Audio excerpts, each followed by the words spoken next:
আপোনালোক সকলোকে পুনৰ এবাৰ মোৰ চেনেলত নমস্কাৰ। বৰ্তমান সময়ত অসমৰ বেছিভাগ জিলাখনতেই বানপানীয়ে যি এক ভয়াৱহ পৰিৱেশৰ সৃষ্টি কৰি আহিছে, ঠিক একে সময়তে আমাৰ মিছামাৰী মৌজাৰ কিছু অংশত বানপানী হোৱা দেখা গৈছে।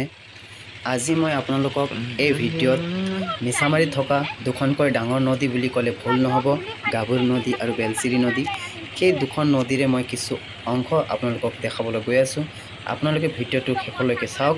যদি ভিডিঅ'টো ভাল লাগে তেন্তে ভিডিঅ'টো শ্বেয়াৰ কৰিব, লাইক কৰিব, আৰু মোৰ চেনেল যদি আপোনালোকে ছাবস্ক্ৰাইব কৰা নাই, চেনেলটো ছাবস্ক্ৰাইব কৰি দিব।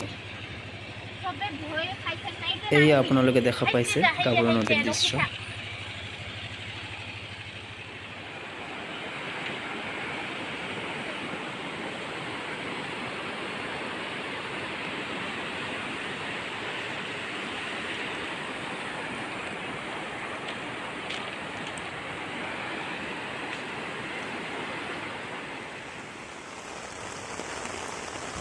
এয়া আকৌ আপোনালোকে দেখা পাইছে বেলশ্ৰী নদীৰ দৃশ্য।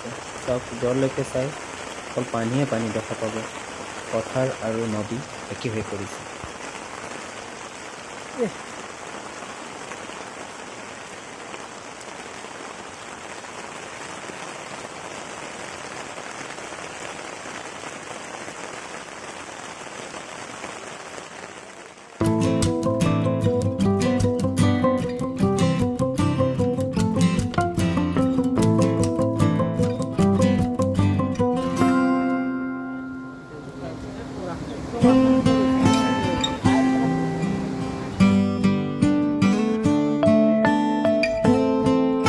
এইখন ঘৰ আপোনালোকে দেখা পাব যে পানীত ডুব গৈ আছে।